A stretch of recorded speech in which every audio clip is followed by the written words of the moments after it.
on.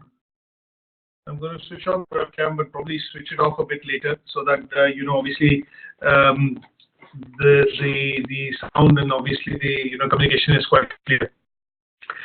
Now, just very briefly, just to recap, what I'm going to do is you were inquiring about the assignment and the assignment structure. Yeah. So let's look at briefly the assignment and the assignment.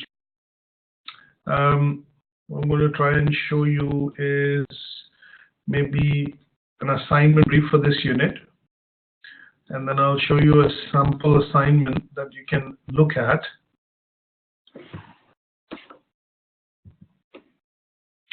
So 4.16.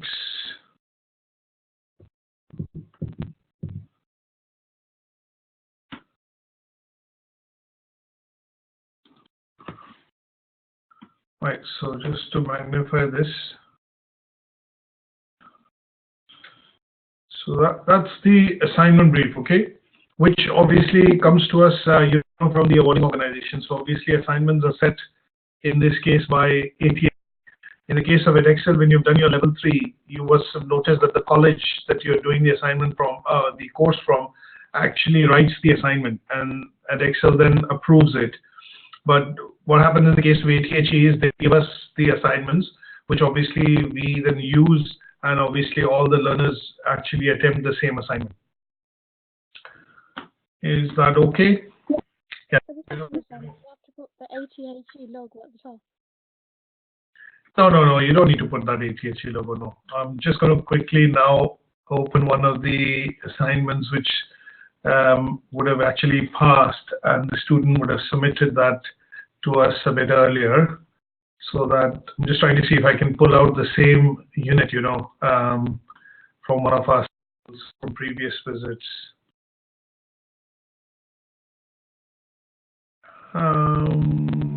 I think it might be a bit difficult, but yeah, let's see. So I've got level 5 as of now, but I'll just go with one of them, just to show you. I think there is one which you will also be covering, which is, I think, so in the units that we are looking is, so your finance for, managers, for example. So what I'm going to do is just to explain very briefly. Minimize that. And okay, there are 2 ways of looking at doing the assignment. Okay. Now, in the case of ATHE, what they kind of look at is the assignment brief, as you can see on the right hand side, or in your case it will be the left hand side, is actually provided, by the awarding organization. It says a sample assignment, but that's the actual assignment that actually you need to attempt.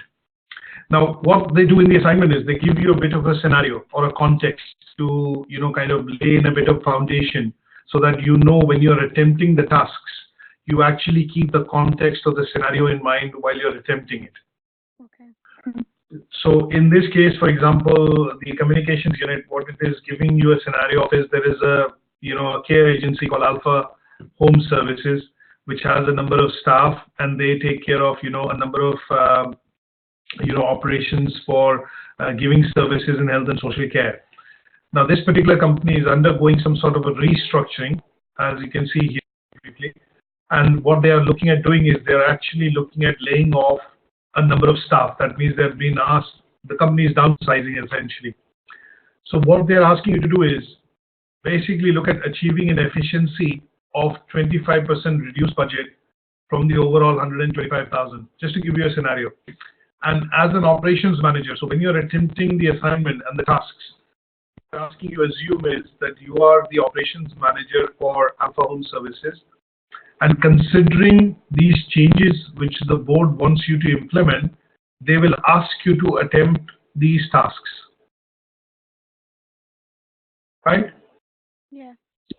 Now, in the case of Edexcel, it's pretty much the same. When you've done level 3, you must have had an assignment brief for each unit. They would have given you a learning outcome, and the learning outcome will have a context in terms of what you have to look at, and then basis that you have to answer 2 or 3 questions. So here, the tasks are basically your, the assignment tasks, which are equal to your questions. You may call them as questions. And what they do is the scenario is basically the context which has been given. And what we have to do is when we start doing the assignment, so you're looking at task. This particular task that you see as bullet points is actually from learning outcome 1. If I minimize this for a second, is basically from learning outcome 1, which is here, and it is starting with task 1.2. So this first task that you see is actually 1.2 here. So it says access different modes of communication you could use for an alpha home service. And if you see here, it says access appropriate use of different modes of communication for different purposes. Do you see this? So this is more or less correct. Now, there are 2 ways of attempting the assignment. And the way I would suggest you to do is go by the assignment brief, which is this document on the left. Now, sometimes we do see some students and learners actually find it easy to attempt the assignment from here, which are these tasks, which I'm just kind of shading. Okay? The reason why they find it easier is because if you see the specification sheet, each of these tasks actually tells you, when you look at the indicative content, you exactly know what you're trying to attempt in that task. So this is task LO1, learning outcome 1, which is highlighted. Right? Within the learning outcome 1, there are 2 tasks that you have to do. So when you go to the indicative content, you kind of see that you're able to make out that this is all the bullets, para 1 is essentially for task 1.1, and this is essentially task 1.2. Now, if I go to learning outcome 2, you will see there are 5 tasks. So what the indicative content is all 5 paragraphs. So you clearly know this is task 2.1, this is task 2.2, then clarity of impact of technologies 4, and conventions into technologies 5. So when I'm doing the assignments, if I'm the learner, I'm doing the assignment, what I would primarily do is, if I come to sample assignment that I'm going to show you, just one as an example, what we tend to do is,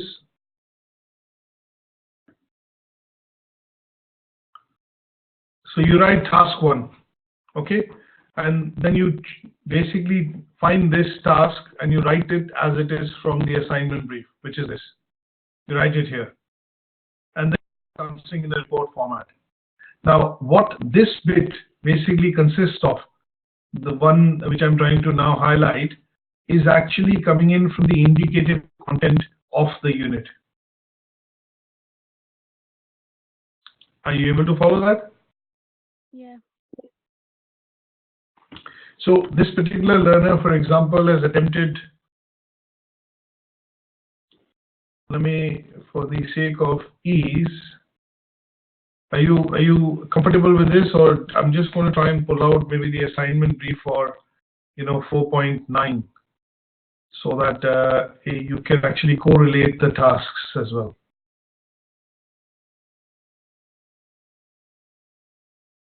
.9, 4.9, sorry. There you go. So that's 4.9, that task, that assignment brief. And basically, if I look at the first task which has been done, purpose and requirements of keeping financial records, it says explain the purpose and business organization meeting financial records. Do you see that? Is that visible at your end? No. Okay. I lost track of what you were saying. Okay. Well, just to show you a just to correspond and correlate the same assignment that I'm showing you how to do it, and maybe format it or structure it, I've opened the same assignment brief. So this assignment, which I've kind of pulled out, is basically nothing but finance for managers. Okay. So what I've done is I've opened up the assignment brief for finance for managers. This is one of the units that you will also be doing. And again, there's a scenario here, and how the student has started to attempt and structure the assignment is that they put the task, and they put the first task there, which is purpose and requirement of keeping financial records, which is highlighted here. And this correlates to task 1.1, as you can see. Yeah. Right? So the assignment in this particular case, you'll go but task by task. So you'll look at this one. The second one is analyze techniques for manual and recording accounting transactions. And here, and then the third one, the next task is legal requirements of financial reporting, which is analyze legal requirements of financial reporting. So basically, you're taking each of the tasks, putting it into the report, and then obviously going by answering that question. So question, answer, question, answer, question, answer. Yeah, I understand. Is that okay? Now, in the assignment, this is essentially a report format. So obviously, what the learner has done is they put the task as a headline here before they start answering the task itself. And then you start looking at, maybe what is the difference between management and financial accounting. So the first thing what we'll do is we'll define management accounting and define financial accounting. And then ask you to compare. If I go to this one, compare. So explain the differences between financial and management accounting. So what the learner has done is define the accounting and then take an example of why these are used in different scenarios. And this bit, which has been covered here, as you can see on the this bit, which is this bit here. This bit is actually coming in from the indicative content of this particular unit. So if I have to pull out 4.9, this was activity 4. And it talks about costing methods. So there you go, which is, the evaluation of costing methods, which is, in this particular task. So if I have to look at this, management and financial accounting. So it gives you a clear idea in terms of where and what content you have to actually cover in, the assignment. This is just an indicative guideline. Is that okay? Yeah, that's okay. Are you there? Yeah, I'm here. Okay, so kind of doesn't give me a convincing reply that it is helping you. Is it helping you? Are you able to follow? Yes, I understand. Okay. And what you're essentially looking at doing is, because this is a financial unit that I've picked up an example of, you will not find much referencing in it, because in most cases you're looking at working with formulas or calculations in this context, right? Wherever you have put in theory, or for example definitions, or explained a concept, there you are looking at actually putting some theory in. But all these tables and everything are actually coming in from the assignment brief. There's nothing which is actually coming, all these things. If you see requirements of the activity, these are all tables which are coming in from the assignment brief, and what you're looking at doing is doing some calculations of finding out, for example, the annual rate of return, which is ARR, or the payback ratio and things like that, which are required in this, assignment. So there's, as you can see, there's very little, theoretical concepts involved, apart from the first few tasks that you are, looking at doing. Most of it is calculations in the, learning outcomes 2, 3, and 4. There is some theory which you will look at is primarily sources of finance and things like that. So, and then towards the end, what you do is, I don't see much reference which has been done in text here, as you can see from the assignment. So we see one referencing here in particular, and not much because of reasons of, obviously I'm just scrolling it quite quickly, it might just flutter on your screen. But as you can see, there's not much references. So what the student has done towards the end is, has actually compiled of, referencing here, the account Hopes and Parker. As you can see, more of a theoretical task, purpose and requirement of keeping financial records. And this then has been compiled in the form of some sort of a bibliography towards the end by the student. So that's understandable in terms of this particular assignment, if you ask me. Yeah. Sorry, I've lost it somewhere, but he's probably put some references in. it's not particularly a good example, because I think the student has done a lot of resubmissions of the tasks, because when we were looking through the tasks, some of the tasks were very briefly covered, as you can see. So, he's done some references here, we can see that have been covered, in the initial part of the assignment. But typically, in a good assignment, what we will look at is minimum of 6 references, which are academic references, minimum 6. You can have a lot of online or website references as well, that is not a problem. But minimum of 6 references is something which we kind of, ask the students to look into when they are doing the assignment. So this assignment is pretty much a report format, as you can see. And what we do is, when the assignment is submitted to us, one of the assessors will actually mark the assignment as well. So, that is what you'll get to see on the marking of the assignment as well. Is that okay? Yeah. What I'll very briefly show you is another assignment which has... Sorry? Hello? Oh, sorry. Okay. So maybe I'll show you a different assignment which primarily also has the element of presentation in it. So in ATHE, I think the way we are delivering the course, we are kind of going to stick to 2 modes of assessment. One will be obviously a written report or a written assignment, and the other predominantly is going to be something which is what I would say is a presentation, which will be part of the unit. So in some of the units, I think, just very briefly looking at the units that you're doing, I'm not too sure. I think managing this bit, which is the communication unit, might have a presentation element. And how you will come to know when you look at the assignment brief, when you download the assignment brief from the learning platform, which is here. If you scroll down, you will see in the guidelines there is something called guideline for assessors, actually meant for us. But students find this useful is because what it tells you is, when you look at the tasks here, it tells you what suggested evidence the assessor will actually look for when you submit the piece of work. Is that okay? So in this case, I'm looking for a word. If I have anything which the awarding body is specified that the needs to do a presentation. So like we have done LO2 and LO3, review should be comprehensive evaluations about communication methods, skills. So basically, this is a word, kind of you're more or less producing the word report. To the best of my knowledge, from what I can see right now, is I don't think there is any unit.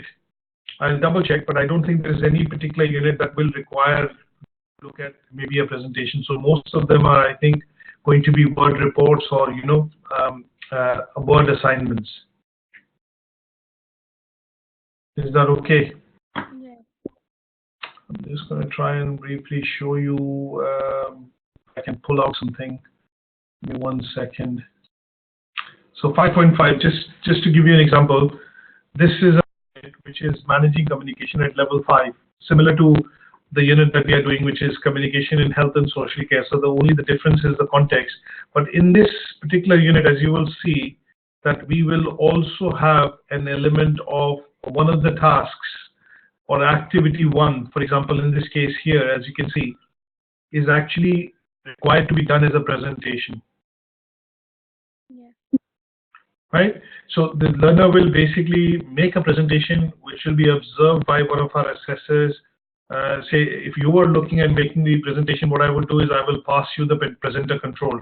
So you'll have a full control on the mouse, and obviously you will run the session like I'm running it now. You'll be able to run it from your side. And what we will do is, as you're presenting slides, we'll be making some observation notes which will look at whether you have achieved the activity or not. So maybe what I will look at is look through your assignment briefs to see if one of the, if any of these assignment briefs have, a different mode of assessment, which is a presentation. But I think in most cases, it's primarily going to be a word assignment, as you see here. Is it okay? Okay. So any questions that you have, has this been helpful? Have you got any questions on understanding the structure of the assignment, or how you would look at maybe attempting when you start attempting the draft assignments?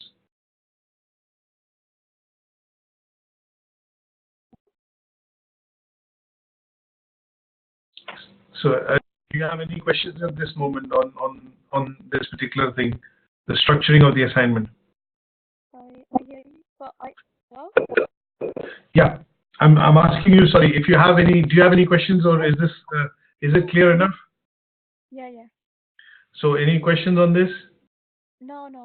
Any questions? Okay. That's okay. Brilliant. What I'm going to also quickly show you one other thing, just to give you a perspective. When you do send us assignments, I think I'm not too sure if I showed this, shared this with you in the previous induction session.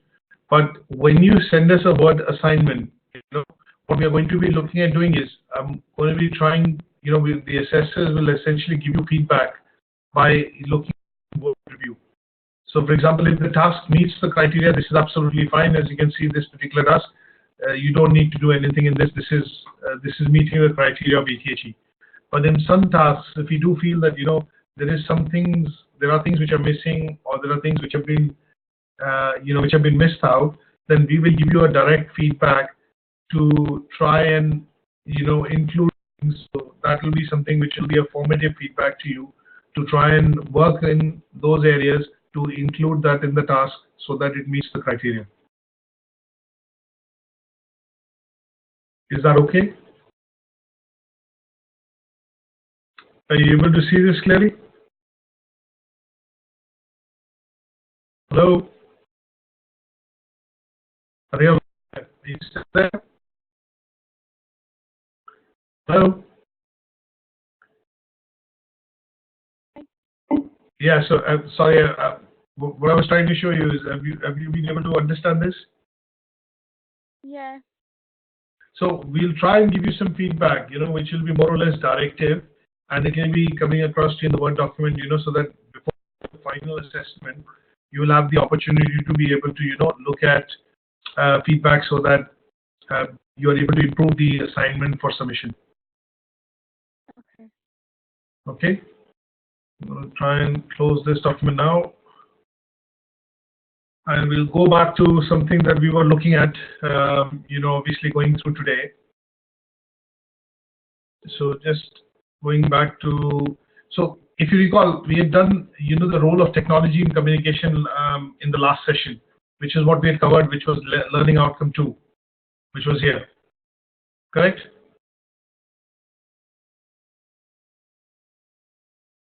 I think I'm losing you. I'm losing you today. Yeah, I can't even hear you. You keep breaking up. Oh, right. Okay. Give me 1 second. Let me try and.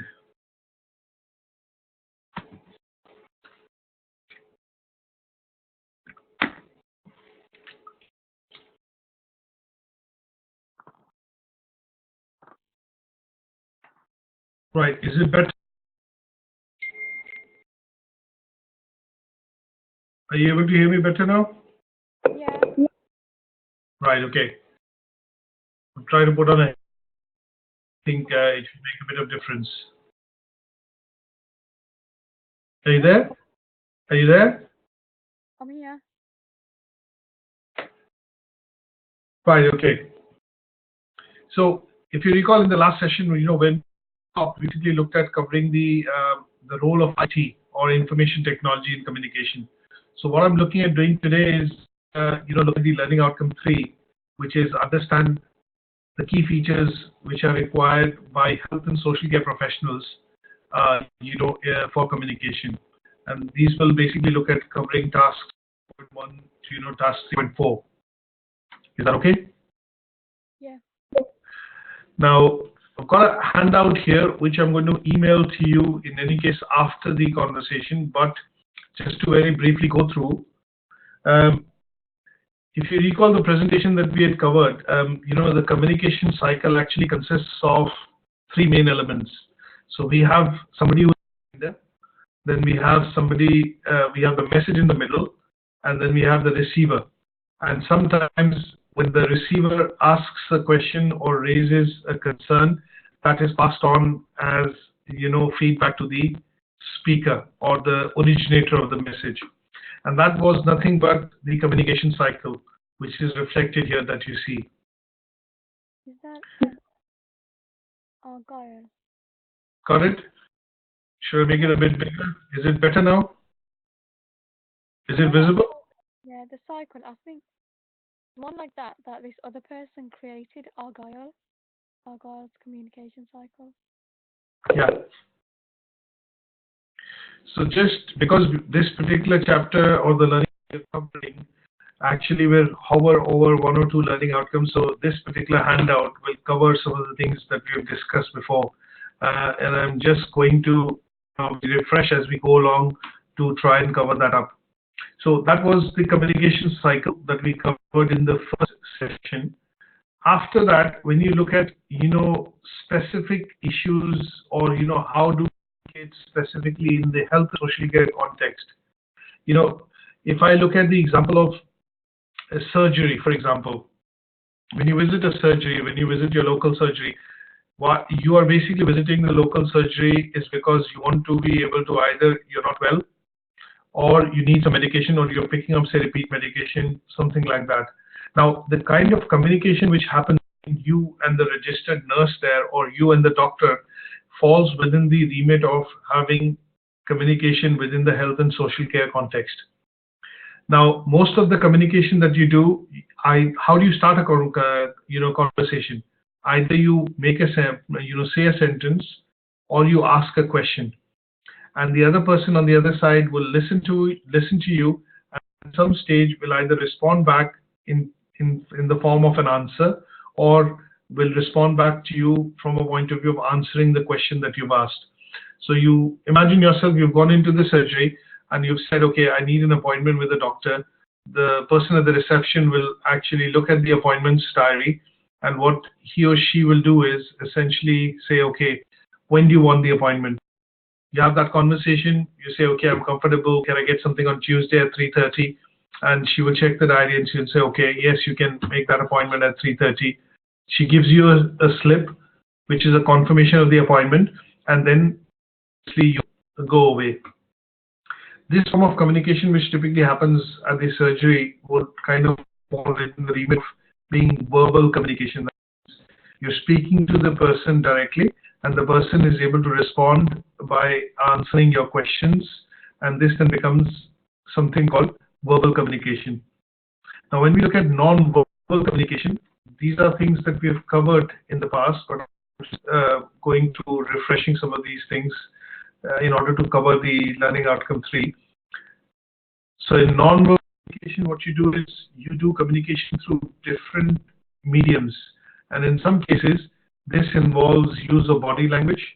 This also involves use of expressions or gestures, and in some cases you might also touch the other person on the other side. That means if you're looking at meeting somebody and you might end up shaking the hand of the person, and that would involve touch or a contact with the person while you're having the non-verbal form of communication. You might not say anything, you might nod your head and then shake the hands, which would mean that you've kind of made a greeting and the other person has also responded, and you have ended up touching the person by shaking the hand. So these constitute things like non-verbal communication. Sometimes you're watching the TV and somebody walks in, you look at that person, and if he or she switches on the light, you're watching a movie, it creates a bit of a disturbance. You look at that person and say, and you raise your hand, what are you doing? But you're not actually saying something. So you're communicating through non-verbal means, using either gestures or facial expressions, which the other person is able to recognize. So far with me? Yes. Okay. Now, one of the form of non-verbal communication typically also happens if you look at BBC Breakfast in the morning, you look at the use of sign language. And that is primarily, somebody converting the presenter's speech into sign language for people who are not able to hear but are able to understand sign language and symbols, which they use to decipher what is being spoken about or what the conversation is all about at that stage. So when you visit a bank or when you visit a surgery, you sometimes do find there is an induction loop for people, those who, for example, hear a bit louder. So in those cases, you have the aid of technology coming in, wherein induction loops are installed rather, and that induction loop helps to amplify sound because you're talking to a person on, and there is a barrier or there is some sort of a physical partition between you and the speaker. So in those cases, sometimes you end up using sign language, or you have aid of technology coming to your aid for you to be having an effective communication. That brings us to the next point, which is technological aids. Sometimes you've also seen that if I speak English and you speak something else in terms of using another language, you might have to bring in a person in the middle who can interpret or maybe translate what you're trying to say into a language which the other person understands. And the most common example that you get to see of this is when you see a mother with a baby, or you see a small child and the parents actually translating or interpreting what the child is trying to say. So you have sort of an interpretation which happens, which is with the use of the parents in the case of child. But in the case of technology, you might have an hearing loop, or if you put some sort of a hearing aid or sign language, these are then technological aids that you end up using in order to have an effective communication. The other usages of communication that we use, we have communicated with technology. The most common form would be text messaging today. It'll also be WhatsApp that people use, FaceTime, a tweet that they make, and this is all some form of communication which is happening using today the latest technology. Now, the other thing, we also sometimes, I've given you an example of this before, just very briefly. Sometimes when you go into a hospital or when you go into a health and social care context, in terms of an environment, a care home or a clinic or a surgery, sometimes you get to see signs, and those signs actually communicate a lot of things without having to do any form of verbal communication. So if you see something which says something like this, wherein it says no use of phone, you clearly know that obviously use a mobile phone or any sort of device which actually makes a sound or has a frequency is not allowed to be used within this room or the environment. So those are things which we look at when we look at alternative communication, and these things also help you in aiding when you're trying to communicate non-verbally or with other types of communication methods.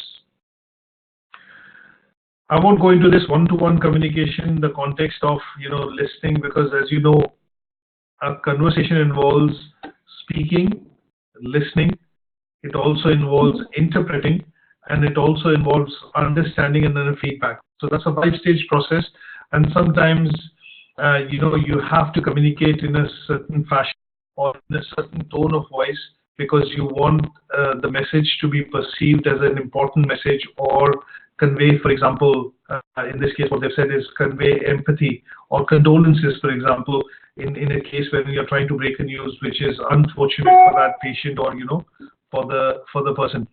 So there are various ways in which you have these conversations, and in the health and social care context, what we're looking at doing is when you have conversations, this is what is important that is directly related to LO3 that we are going to be looking at, is which is when you have conversation in groups. So people within different groups can have different types of communication, and it depends on the situation in which you are. So sometimes when you go to the surgery, you're having a conversation in that you're visiting a doctor or seeing a doctor, and those conversations are more related to maybe your medical history or the illness that you have.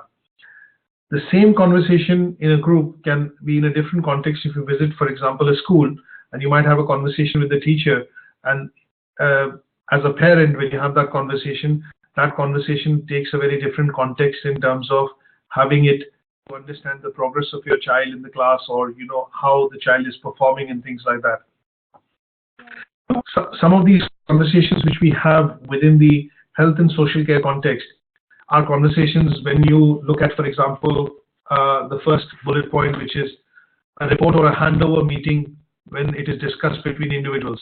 So you look at somebody who's had an operation, has come out from the theatre, the doctors have done the operation, it's been successful, and the person is then being transferred from the operation theatre or OT to the intensive care unit. So there's a handover which happens, and that handover involves maybe 2 or 3 different forms of communication. The first is verbal. The doctor might give some sort of a brief history in terms of this has happened, that has happened, and everything has gone through. They hand over some written notes in terms of the patient's requirements, which could be like, this medicine has to be given, or this drip has to be installed, or something like that. And the third would be the conversation, which is primarily happening from a context of the care which is required for the patient once he's transferred from the OT to the care unit. So sometimes these conversations involve something called handover. That means they will hand over once they finish their bit of job to somebody else.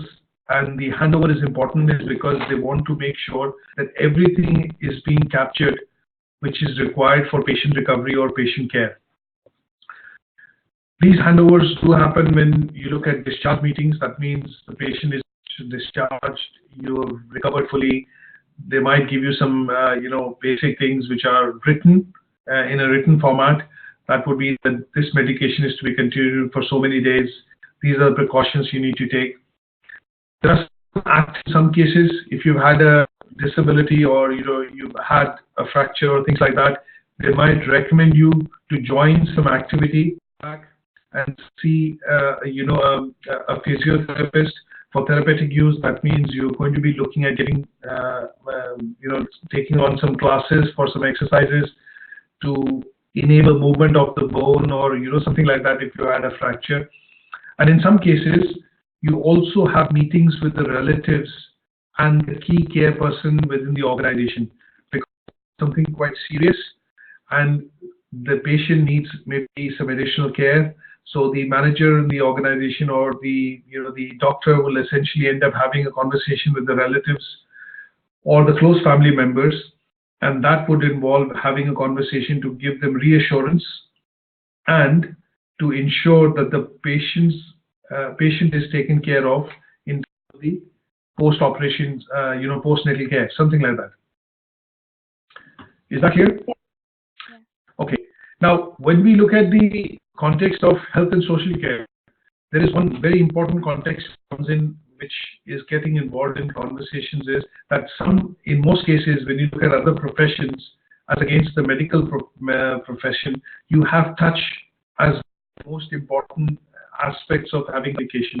So whether it's verbal, whether it's non-verbal, it's written, there is an element of touch involved, and that is because of the sector in which when you work, you have to reassure patient, you have to reassure your colleagues, and that typically tends to happen quite often.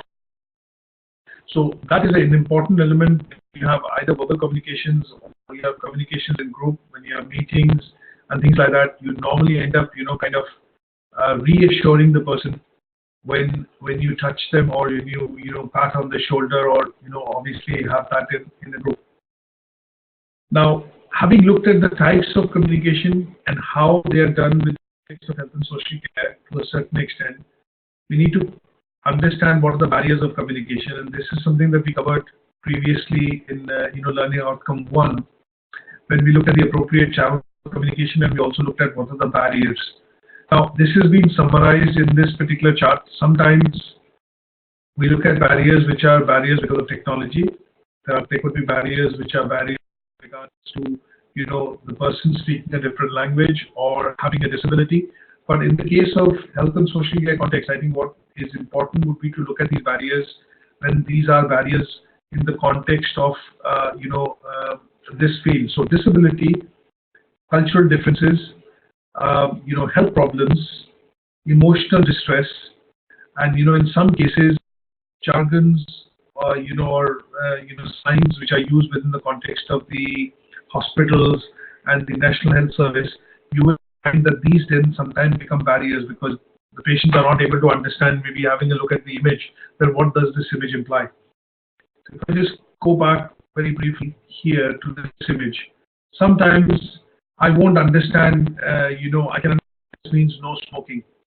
I can understand this means no mobile, but I don't understand this symbol. That means it could be no pets, for all I know, but it could be something else. Here it says no walking.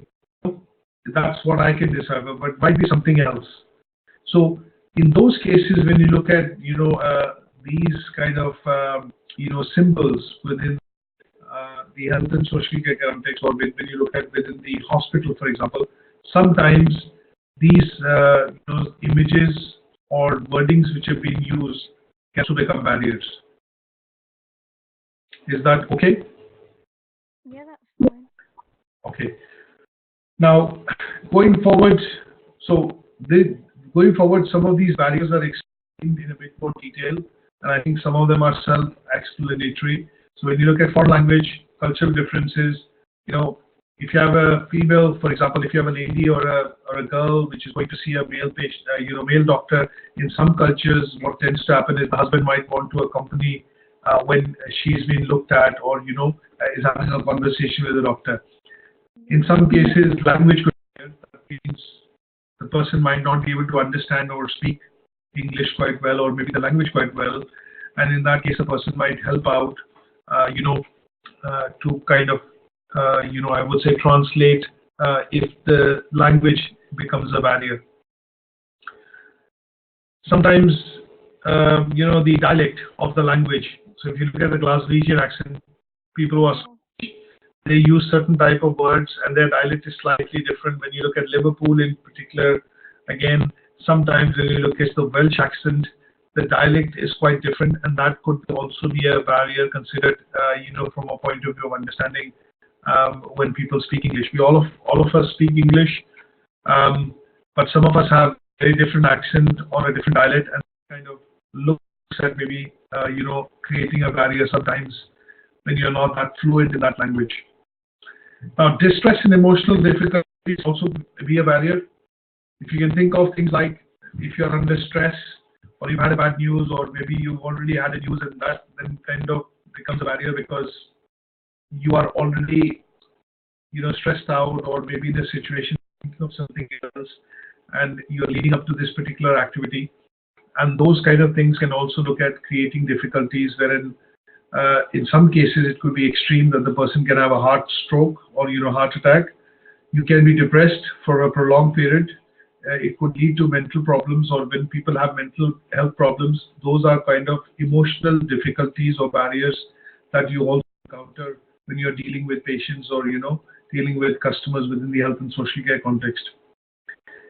Have you sometimes seen, if you visited the surgery or the hospital, that there are nurses, or sometimes the doctor or the practice managers will end up having a personalized conversation with the patient to try and console them, give them a bit of empathy, and also look at understanding their problems to kind of help them de-stress at times. Have you seen that? Yeah. So those are, when I look at barriers in communication in a normal context, in a business context, they are different, and in some cases, when I look at those barriers in the health and social care context, they are slightly different because you're dealing with patients, and they might come across with some conditions in some cases, and those then become barriers for effective communication. Some of these are explained here. Environmental problems could also be a barrier. The patient, say for example, has a chronic illness, and say for example suffers from, say, severe headaches or migraine. Sometimes they can't sustain or stay long in places where there is noise, which can act as a barrier. So they tend to stay away from noisy environments. You will see in hospitals that when you go to the ICUs or certain ward or certain areas within the hospital, they clearly put up a sign saying that you're not supposed to have conversations here, or noise as in general is a barrier, as is not allowed in those places, because you are dealing with sensitive patients, or in this case, you're dealing with patients who are under intensive care. So noise then tends to become a barrier. Sometimes you see that if you're having a training, right, and you're having that training externally within an organization, or a hall, or maybe the trainer would essentially, before he or she starts the training, would kind of tell you that, okay, for health and safety reasons, I need to tell you there are no fire drills in in practice today, or will be conducted today. And if you do see a fire alarm, or hear a fire alarm rather, what you'll have to do is you'll have to quickly make your way down through the staircase, not use the lift and things like that. Now, if there were no fire drills planned and suddenly the fire alarm goes off, it does create a noise, and somebody rushes into the room and says, okay, that's gone off accidentally, please do continue. But it kind of breaks the rhythm of the trainer and the participants in the training, and that is nothing but an example of something called noise, which can become a barrier when the person is looking at delivering training. Isn't it? Hello? Yeah, I'm here. Okay, that's my problem. When you talk about environmental problems in your assignment, could you talk about in care homes, like when the TVs are too loud and you can hear the noise from people's bedrooms? Or is it to do with hello? I look at the example, looking at maybe as a prior of disturbing patients who are trying to rest. Little barrier.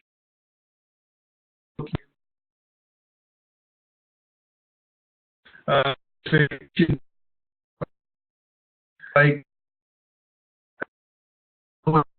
mental barrier, because electricity, then you primarily are maybe feeling cold. If there's no electricity, you might probably feel that there is say for example no lighting in the room in which you are. So those then tend to be environmental problems which are beyond your control. Things like loss of electricity, loss of heating, for example, no hot water in some cases. If you're having a bath or you're being assisted by a nurse, then if you kind of not have access to something which is coming to you from outside, then, or outside meaning physical environment, that would in that case constitute something which is like an environmental problem. Another example would be bins. Your rubbish bins, if they're not collected on a weekly basis, then it kind of tends to create something which is an environmental problem because of the menace of, for example, it could be the odor in the air, it could be leading to a bit of loitering, with the pets and cats and things like that, lead to infestation. Those are environmental problems. Okay. Is that okay? Yeah. So, as it says here, environmental problem causes you discomfort. So loss of electricity, if it's too cold or too hot, then this causes you discomfort. Environmental problem, as you rightly said, for example, if somebody's trying to have a conversation and the TV is too loud, then it leads to a lack of privacy. Because the TV is too loud and you're trying to have a civilized conversation in the other room, then it could be classified as, an environmental problem. Depends on how you look at it and in which context you look at it. Is that okay? Yeah, that's okay. Okay. Now, the next section that we were supposed to look at is basically something called overcoming barriers to communication. Now, now that we know. Do you have to include every subheading that you speak about, like environmental factors? You have to talk about barriers to overcome every problem. Yes, that is correct. That is absolutely correct, yes. So here, come again, sorry.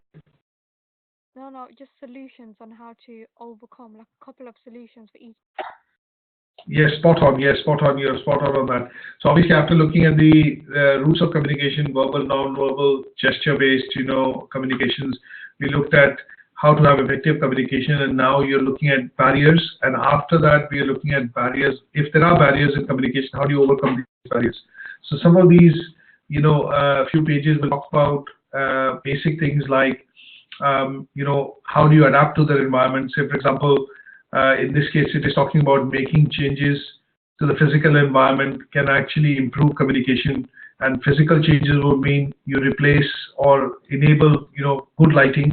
That means if the room is battery lit, you might install better lighting in the room. Obviously that would make, communication better because you'll be able to see the person face to face, and maybe that will kind of lift the mood when you're having conversations with colleagues or, patients in particular. Soundproofing, again, is an example wherein when you look at studios in particular, or in hospitals in particular, when you look at areas wherein you go and have, say, for example, specific treatments, like if you're going in for an X-ray or if you're going in for a particular testing, you will find that there is soundproofing in the room, is because they want all sorts of possible physical barriers to be, minimized while the tests are happening. So sometimes you do see, as I mentioned to you earlier, fitting electronic devices like induction loops will also look at helping you to adapt better in the environment, so that if you're in the bank, there are 20, 30 customers, everybody's having small conversations, and when you're speaking to the teller or you're speaking to the person, you have to speak quite loud to be able to be heard properly. In those cases, they try and install induction loops which help you in adapting to the environment.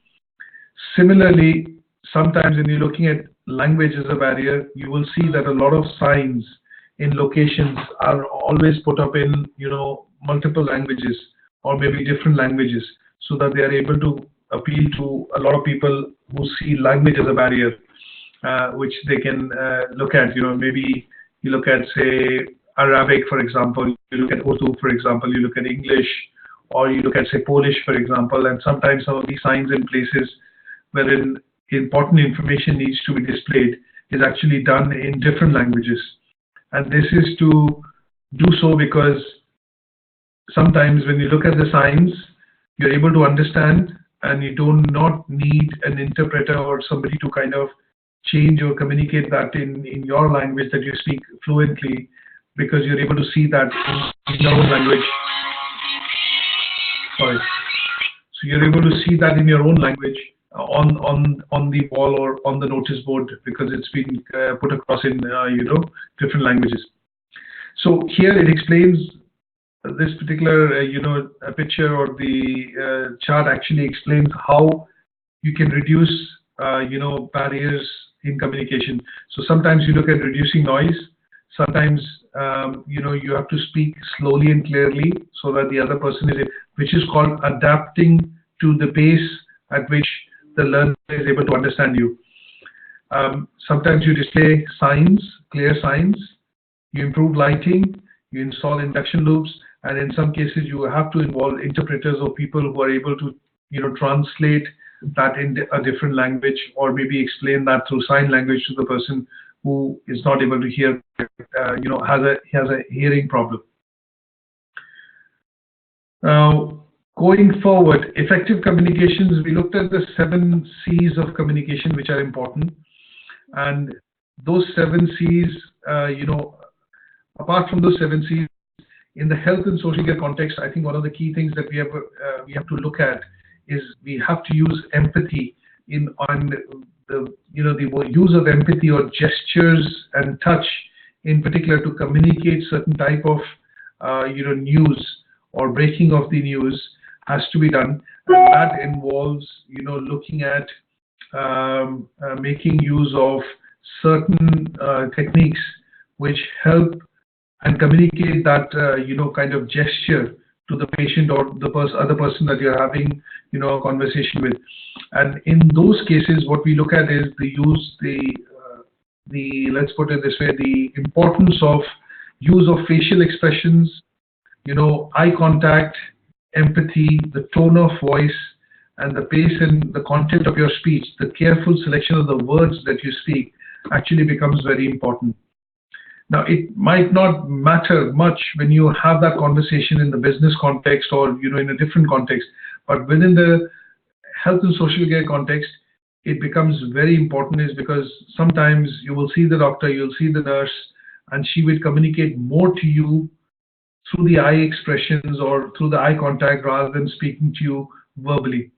So that is where I think there are different ways in which you can communicate effectively within the health and social care context. When you look at some of these, enablements like facial expression, non-verbal communication, eye contact, empathy, and even your tone of voice, and at the pace which you speak when you're speaking to somebody to disclose maybe an information or a piece of news. Body language is very important, and that is where when you look at the use of these non-facial expressions, you're actually using body language to be able to communicate effectively as well. There is a particular jargon that you have to pick up, which is called the solar behaviors, which is highlighted in this figure here. And solar basically stands for, face the other person squarely. You adopt an open posture. You lean towards the other person. You maintain an eye contact and try to be relaxed when you're paying attention.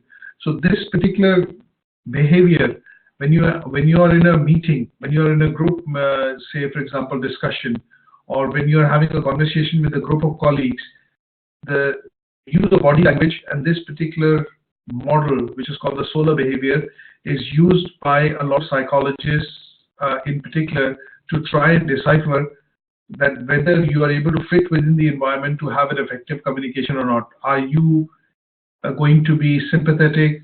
Are you going to be friendly towards the people that you meet within the health and social care context or not? And sometimes when you have meetings or when you go to training or conferences, the trainer, who is also in most cases an expert psychologist and the person who is able to understand body language quite well, is able to pick out a few people from the training and have conversations, because he or she is able to clearly decipher if the person is open minded by looking at the posture, is able to understand whether the person is with him in the training and in the conversation because they're able to make an eye contact, and also if the person is actually relaxed, is actually disturbed, or is the person anxious or excited to be able to attend. So these kind of expressions the person is able to get a clue about from looking at the solar behaviors of the individual within that context. So when you work within the health and social care context, this is one of the most important things that you need to be able to understand and also be able to use by looking at the person from his or her body language. Is that okay? Yeah. There is a handout that I will also send you and also be uploaded onto the learner management system, which help you understand and decipher, body language in particular, to be able to, then pick up a conversation or strike a conversation depending on, the body language the person is able to exhibit. I don't know whether you sometimes noticed when you walk into a particular room and say, for example, you're walking into a room and there are 10 or 15 people who are having their own conversations. Sometimes you do find there are people which are standing with folded hands, they've crossed hands, or they have a bit of a very different posture in which they're having the conversation, and you're able to kind of strike a conversation with a person which kind of seems to be a bit open-minded or seems a bit inviting, rather than going to other groups or other people within the room wherein they kind of seem a bit obvious that they're too involved and they're not interested. So these are clues that you're able to pick up because your brain actually looks at the solar behavior of the individual and is able to pick up the body language and the gestures, and then it kind of makes you a bit more comfortable having a conversation with someone in the room rather than having someone different in that room. So those are things that I think you have to sometimes consider, and that is why the use of body language in particular is quite important when you look at the health and social care context, because it gives you very important clues before you even start a conversation in some cases with the person in that context. Is that okay? Yeah. Okay. I think coming to something towards the end, which is related to, appropriate language, tone, and pace. Have you ever noticed that, sometimes when you're speaking to somebody who's quite nervous and somebody who's quite, under a stress, they speak quite quickly. They kind of speak, the language or their speech kind of feels like as if they're talking to themselves, and it kind of is, mumbling, or it's not that clear or effective. Now, those are things that you are able to pick up from something which is called the tone and pace at which people are able to speak. You sometimes also see in the office settings or in the settings when you work is that sometimes your boss or your manager will call you in a loud voice, saying that they will suddenly out of the blue stand up and say, okay, can you see me for a moment? Can you see me for a minute, urgently? And that kind of gives you a subtle idea that there's something wrong, or there's something which has happened, that he's called me out of the blue. And that is something that you get a feeling of, because you're able to sense from the tone of voice, or the urgency in the tone of voice communicates to you to tell you that there is something which is which is either not expected, or it is something which requires immediate attention. So those are things which also are looked at as barriers. But how do you overcome this in terms of, when we are looking at barriers, is that you kind of pace yourself and also speak to the person by looking at doing a bit of an eye contact. You maintain a certain tone of voice, and you try and speak slowly. And in some cases, don't talk in jargons. Don't use acronyms or jargons, or make use of the words which are easily understood. A simple example that I would give you here is, if you go to, sometimes when you give your car out for service, right? And when you go to the, say, the dealership, and the service manager actually speaks to you, and he starts talking to you saying that, okay, we've looked at your car, we've done the servicing, but we found a number of problems. Now, up till this point, everything is understandable, and you expect the conversation to go well. But then suddenly you will find the service manager starts talking to you about, because there was a block in the oil filter, we had to actually change the oil filter. But we changed the oil filter, it led to another change in the piston, so he suddenly starts talking to you in a technical language. And for you, as a common man or as a layman, it does not start to make sense to you. So what you then do is, at some point in time, you maybe stop the person and you say, excuse me, could you tell me in plain simple English, what does that mean? Do you say that? Yeah.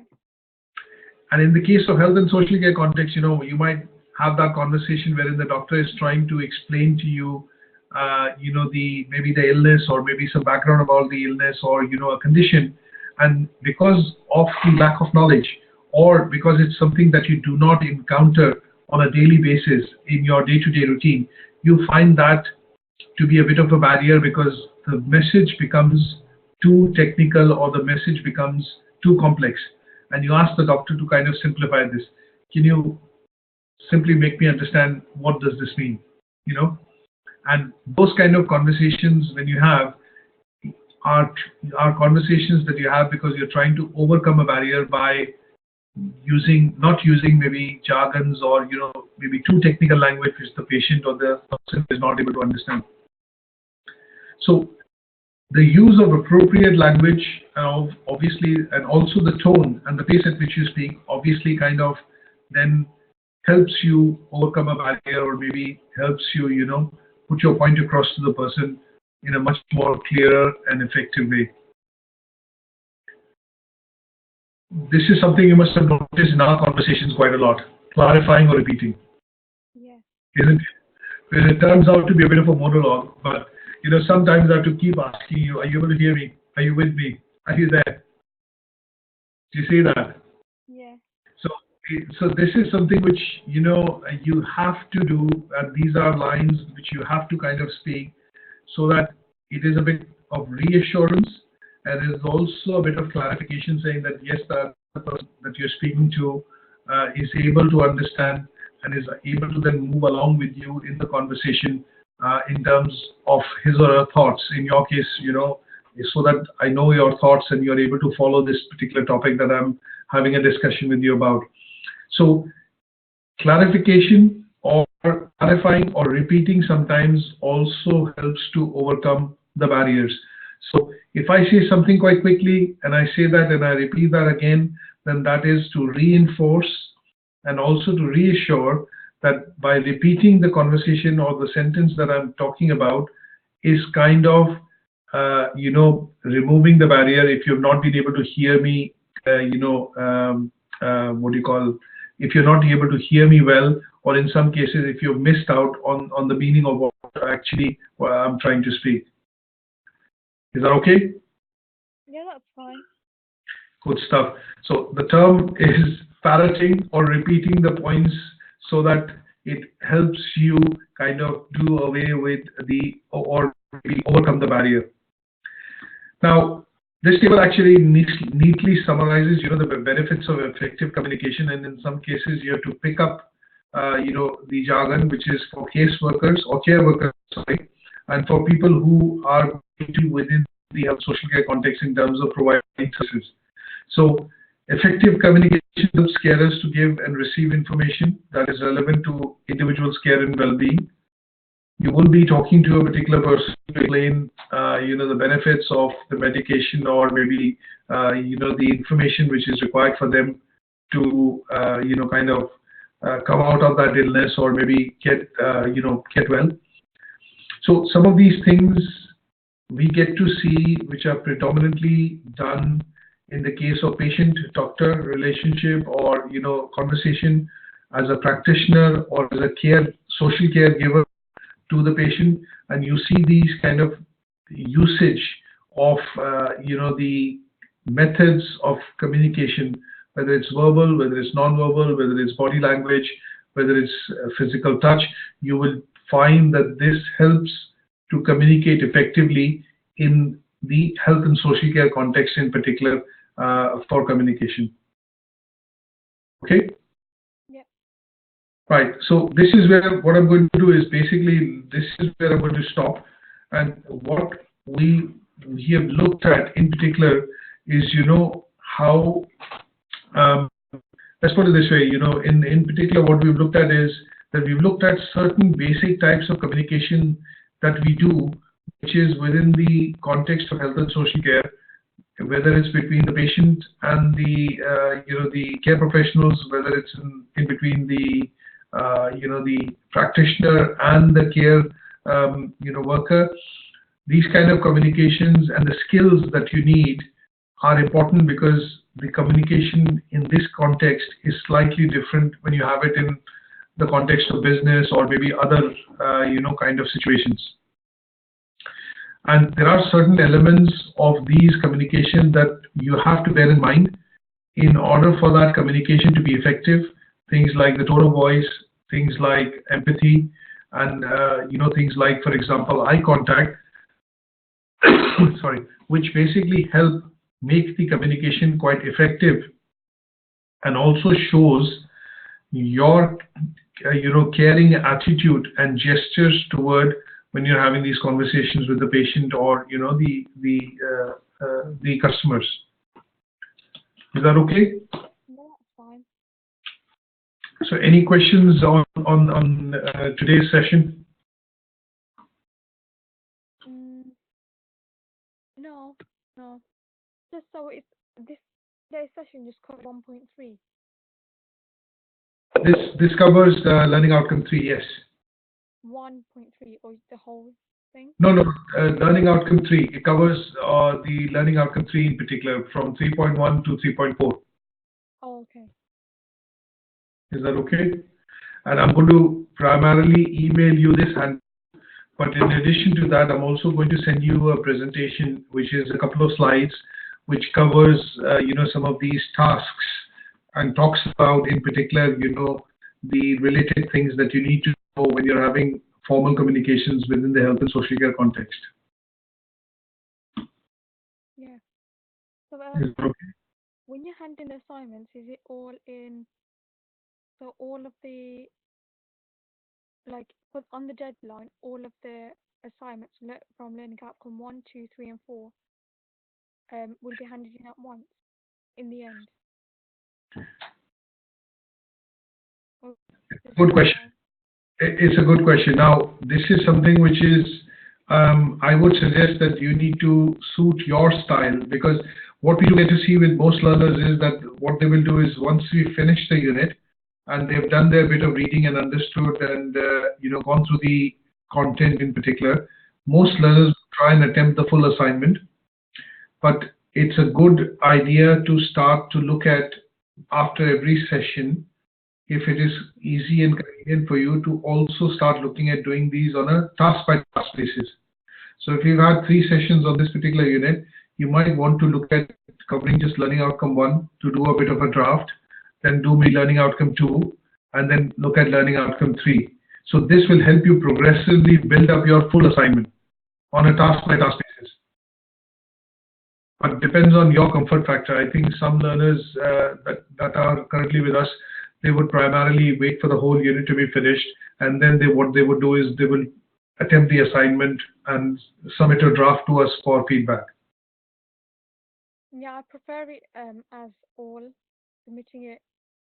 That's absolutely right. So even if I do, after every session I do the assignment, I won't send it, I'll keep it, and then I'll collect the assignments, and then in the end check it properly, make sure that everything's there, that what I want there, and then send it all at once.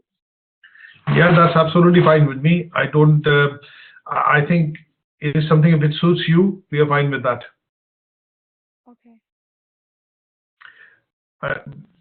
Personally, if you ask me, I like it that way, because what tends to happen is that you sit once you finish the unit, you have a good understanding of the overall objectives of what you need to cover in the assignment, and then I end up doing a draft, which I send in through the email for having some feedback on it, and the teacher is able to guide you that, okay, these are things which are correct, these are things which are okay, these are things you need to remove, and these are things that you need to add. So you get the inputs in terms of what is right and what is requiring changes, and then polish that draft up, add a bit of referencing, and obviously add the content, which is theory practice, and then finally make a submission. And that kind of works for me is because, personally speaking, I can maybe sit through for about 2 or 3 days and do that in parts, and then kind of reach a meaningful conclusion. Okay. Okay. Some learners do it that way, wherein I've covered a particular session with them today. So what they will do is they'll maybe do a bit more research, read the book, look at the presentation and the handout sent out, and start attending the tasks. So what they do is, because you're doing it on Word document, they keep saving it as 3.1, 3.2, or 2.1, 2.2, and then towards the end combine that into an assignment. So it's practically up to you in terms of which one is more comfortable and how you like to do it. There are no deadlines as far as the assignments are concerned, but what we tend to recommend to most learners is that we will try and give you an overview of the unit in about 4 to 6 weeks, depending on the number of sessions we are able to have.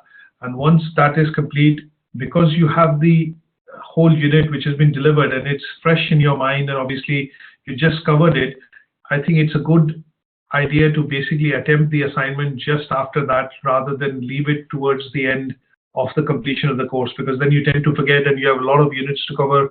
So it then becomes a big task, and also sometimes you tend to forget what's been delivered and what's been covered. Yeah. Is that okay? Yeah, that's fine. Good stuff. What are the plans for the best part of the day, which is left now at your end? At mine? Yeah, I'm just going to stop this recording for a second. Just give me 1 minute. Okay.